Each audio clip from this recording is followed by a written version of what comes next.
ಸರ್ಕಾರಿ ಅಧಿಕಾರಿಯು ಕಚೇರಿಯ ಕೆಲಸವನ್ನು ಹೇಗೆ ಮಾಡುತ್ತಾನೆ ಎಂಬುದನ್ನು ಕಲಂ 2(j)(1) ಅಡಿಯಲ್ಲಿ ಅವನ ಕೆಲಸದ ಪರಿವೀಕ್ಷಣೆಯನ್ನು ಮಾಡಬಹುದೇ? ಅವಕಾಶವಿಲ್ಲ. ಕಲಂ 2(j)(1) ಪ್ರಕಾರ ಪರಿವೀಕ್ಷಣೆ ಅಂತ ಶಬ್ದ ಉಪಯೋಗ ಮಾಡಿದೆ. ಪರಿವೀಕ್ಷಣೆ ಕಡತಗಳ ಪರಿವೀಕ್ಷಣೆ ಅಂತಿದೆ. ಕಡತಗಳನ್ನ ಪರಿವೀಕ್ಷಣೆ ಮಾಡಬಹುದು. ಆದರೆ ಒಬ್ಬ ಅಧಿಕಾರಿ ಅಥವಾ ನೌಕರ ಅಥವಾ ಸಿಬ್ಬಂದಿ ಕಚೇರಿಯಲ್ಲಿ ಹೇಗೆ ಕೆಲಸ ಮಾಡುತ್ತಾನೆ ಅನ್ನುವಂಥದ್ದನ್ನ ಪರಿವೀಕ್ಷಣೆ ಮಾಡಲಿಕ್ಕೆ ಅವಕಾಶವಿಲ್ಲ.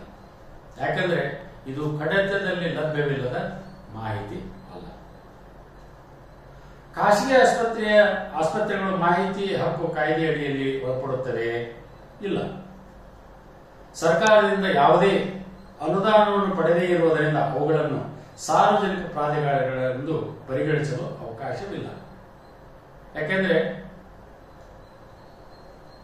ಕಲಂ 2(h) ಪ್ರಕಾರ ಸರ್ಕಾರದಿಂದ ಗಣನೀಯವಾದ ಪ್ರಮಾಣದ ಅನುದಾನವನ್ನು ಪಡೆದಂತಹ ಸಂಸ್ಥೆಗಳು ನೇರವಾಗಿರುವುದು, ಅಪರೋಕ್ಷವಾಗಿರುವುದು ಅಂಥ ಪ್ರಾಧಿಕಾರಗಳನ್ನು ಮಾತ್ರ RTI ವ್ಯಾಪ್ತಿಯಲ್ಲಿ ತಗೊಂಡ್ಬಂದಿದೆ. ಹೀಗಾಗಿ ಖಾಸಗಿ ಆಸ್ಪತ್ರೆಗಳು ಅನುದಾನವನ್ನು ಯಾವುದೇ ಸರ್ಕಾರದ ಅನುದಾನವನ್ನು ಪಡೆದೇ ಇರುವುದರಿಂದ ಅವು ಮಾಹಿತಿ ಹಕ್ಕು ವ್ಯಾಪ್ತಿಯಲ್ಲಿ ಬರುವುದಿಲ್ಲ. ಖಾಸಗಿ ಶಿಕ್ಷಣ ಸಂಸ್ಥೆಗಳು ಹಾಗೂ ಇತರ ಖಾಸಗಿ ಸಂಸ್ಥೆಗಳು ಮಾಹಿತಿ ಹಕ್ಕು ಅಡಿಯಲ್ಲಿ ವ್ಯಾಪ್ತಿಗಳಿಗೆ ಬರುತ್ತವೆಯೇ? ನಾನು ಈಗಾಗಲೇ ಹೇಳಿದೆ.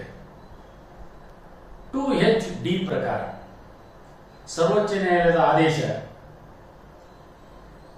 ತಲಪುರಂ cooperative bank versus state of Kerala, ಅದರ ಆದೇಶದಂತೆ ಸರ್ಕಾರಗಳಿಂದ ಗಣನೀಯ ಪ್ರಮಾಣದ 95% ಅನುದಾನವನ್ನು ಪಡೆದ ಶಿಕ್ಷಣ ಸಂಸ್ಥೆಗಳು ಮಾಹಿತಿ ಹಕ್ಕು ಕಾಯ್ದೆ ವ್ಯಾಪ್ತಿಗೆ ಒಳಪಡುತ್ತವೆ. ಆದರೆ ಸರ್ಕಾರದ ಪರವಾಗಿ ಕೆಲಸಗಳನ್ನು ಮಾಡುವ ಖಾಸಗಿ ವ್ಯಕ್ತಿಗಳು, LPG cylinder dealers, fair price shop owners ಮಾಹಿತಿ ಹಕ್ಕು ವ್ಯಾಪ್ತಿಗೆ ಒಳಪಡುತ್ತವೆ. ಖಾಸಗಿ ಸಂಸ್ಥೆಗಳು ತತ್ಸಮ ಪ್ರಾಧಿಕಾರಗಳಿಂದ ನಿಯಮಾನುಸಾರ ಸಲ್ಲಿಸಿದ ಕಡತಗಳನ್ನು ಸಹಿತ ಮಾಹಿತಿ ಹಕ್ಕಿನ ಪ್ರಕಾರ ಸಂಬಂಧಿಸಿದ ಪ್ರಾಧಿಕಾರಕ್ಕೆ ಅರ್ಜಿಯನ್ನು ಸಲ್ಲಿಸಿ ಪಡೆದುಕೊಳ್ಳಬಹುದು. ಖಾಸಗಿ ವ್ಯಕ್ತಿಗಳು ಮಾಹಿತಿ ಹಕ್ಕು ವ್ಯಾಪ್ತಿಯಲ್ಲಿ ಬರುತ್ತಾರೆಯೇ? ಈಗಾಗಲೇ ಹೇಳಿದೆ. ಖಾಸಗಿ ವ್ಯಕ್ತಿಗಳು ನೌಕರರ ಕುಟುಂಬ ಸದಸ್ಯರು, ಅವರು ಯಾರು ಮಾಹಿತಿ ಹಕ್ಕಿನ ವ್ಯಾಪ್ತಿಗೆ ಬರುವುದಿಲ್ಲ. ಯಾಕೆಂದ್ರೆ ಸರ್ಕಾರದಿಂದ ಯಾವುದೇ ಅನುದಾನವನ್ನು ಪಡೆದುಕೊಳ್ಳಲಿಕ್ಕೆ ಅವಕಾಶ ಇಲ್ಲ. ಒಂದು ಹೈಕೋರ್ಟ್ ಆಫ್ ಅಲಹಾಬಾದ್ ಒಂದು ಜಜ್ಮೆಂಟ್ ಅನ್ನ 2008ರಲ್ಲಿ ಮಾಡಿದೆ. ಅದರಲ್ಲಿ ಅರ್ಜಿದಾರರು ಬ್ರ್ಯಾಂಡ್ ಅಂಬಾಸಿಡರ್ ಆಗಿ ಮೇರು ನಟ ಅಮಿತಾಬ್ ಬಚ್ಚನ್ ಅವರು ಗುಜರಾತ್ ಸರ್ಕಾರದಿಂದ ನೇಮಕವಾಗಿದ್ದರು. ಒಬ್ಬ ಅರ್ಜಿದಾರ ಅಮಿತಾಬ್ ಬಚ್ಚನ್ ಅವರಿಗೆ ಒಂದು ಅರ್ಜಿಯನ್ನು ಕಳಿಸ್ತಾನೆ. ಏನಂತ? ಮಾಹಿತಿ ಹಕ್ಕು ಅರ್ಜಿ. ನೀವು ಗುಜರಾತ್ ಸರ್ಕಾರದಿಂದ ಬ್ರ್ಯಾಂಡ್ ಅಂಬಾಸಿಡರ್ ಆಗಿ ನೀವೇನು ನೇಮಕಗೊಂಡಿದ್ದೀರಿ, ಅದರ ಪ್ರತಿಫಲವಾಗಿ ಎಷ್ಟು ಹಣವನ್ನು ನೀವು ಪಡೆದುಕೊಂಡಿದ್ದೀರಿ ಅಂತ ಅಮಿತಾಬ್ ಬಚ್ಚನ್ ಅವರಿಗೆ ಮಾಹಿತಿ ಹಕ್ಕು ಅರ್ಜಿಯನ್ನು ಹಾಕಿದ್ದಾರೆ. ಇದು ಸರಿಯೇ? ಅಲ್ಲ. ಯಾಕಂದ್ರೆ ಅಮಿತಾಬ್ ಬಚ್ಚನ್ ಒಬ್ಬ ಖಾಸಗಿ ವ್ಯಕ್ತಿ. ಆದರೆ ಅರ್ಜಿದಾರಿಗೆ ಈ ಮಾಹಿತಿ ಸಿಗುತ್ತದೆ ಎಲ್ಲಿ? ಸರ್ಕಾರದ ಸಂಬಂಧಿಸಿದ ಪ್ರಾಧಿಕಾರಕ್ಕೆ ಅರ್ಜಿಯನ್ನು ಸಲ್ಲಿಸಿ ನೀವು ಬ್ರ್ಯಾಂಡ್ ಅಂಬಾಸಿಡರ್ ಅಂತ ಅಮಿತಾಬ್ ಬಚ್ಚನ್ ಅವರಿಗೆ ಎಷ್ಟು ಹಣವನ್ನು ಸಂದಾಯ ಮಾಡಿದ್ರಿ ಅಂತ ನೀವು ಅರ್ಜಿಯನ್ನು ಸಲ್ಲಿಸುವ ಮೂಲಕ ಈ ಮಾಹಿತಿಯನ್ನು ಅರ್ಜಿದಾರರು ಪಡೆದುಕೊಳ್ಳಕ್ಕೆ ಅವಕಾಶ ಇದೆ.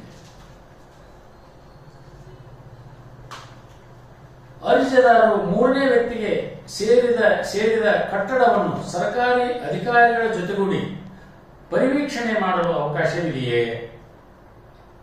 ಕಲಂ 2(j)(1) ಪ್ರಕಾರ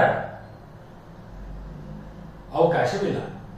ಯಾಕೆಂದ್ರೆ ಪರಿವೀಕ್ಷಣೆ ಅಂತ ಹೇಳಿದಾಗ ಕಲಂ 2(j)(1) ಪ್ರಕಾರ ಕಡತಗಳ ಪರಿವೀಕ್ಷಣೆ ಇದೆ. ಆದರೆ ಮೂರನೇ ವ್ಯಕ್ತಿಗೆ ಸಂಬಂಧಿಸಿದ ಏನು ಕಟ್ಟಡವನ್ನು ಸರ್ಕಾರಿ ಅಧಿಕಾರಿಗಳೊಂದಿಗೆ ಅರ್ಜಿಯನ್ನು ಸಲ್ಲಿಸಿ ಪರಿವೀಕ್ಷಣೆ ಮಾಡಲಿಕ್ಕೆ ಅವಕಾಶವಿಲ್ಲ.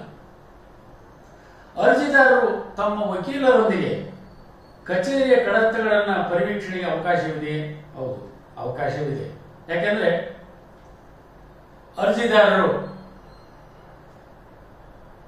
ಏನು ಭಾಷೆಯಲ್ಲಿ ಅಷ್ಟು ನಿಪುಣರಿರಲಿಕ್ಕೆ ಅವಕಾಶ ಇಲ್ಲ. ಅಕಸ್ಮಾತ್ ಈ ಕೊಡುವಂತ ಮಾಹಿತಿ ಇಂಗ್ಲಿಷ್ನಲ್ಲಿದ್ದರೆ, ಅರ್ಜಿದಾರರಿಗೆ ಇಂಗ್ಲಿಷ್ ಬರ್ತಾ ಇದ್ರೆ, ಅಂತ ಸಮಯದಲ್ಲಿ ತಮ್ಮ ವಕೀಲರೊಂದಿಗೆ ಹೋಗಿ ಏನು ಮಾಹಿತಿ ಏನಿದೆ ಅದನ್ನು ಪರಿವೀಕ್ಷಣೆ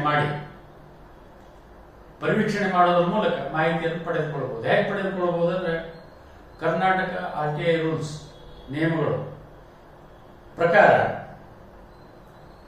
ಕಲಂ 4 ಏನು ನಿಯಮಗಳು 4(2)(c) ಪ್ರಕಾರ ಪರಿವೀಕ್ಷಣೆ ಮಾಡಿದಾಗ ಪ್ರಥಮ ತಾಸು ಉಚಿತವಾಗಿ, ನಂತರದ ಪ್ರತಿ ಅರ್ಧ ತಾಸಿಗೆ 10 ರೂಪಾಯಿಯಂತೆ ಕರವನ್ನು ಆಕರಣೆ ಮಾಡಲಾಗುತ್ತೆ. ಆ ಹಣವನ್ನು ಕೊಟ್ಟು ಮಾಹಿತಿಯನ್ನು ಪಡೆದುಕೊಳ್ಳಬಹುದು.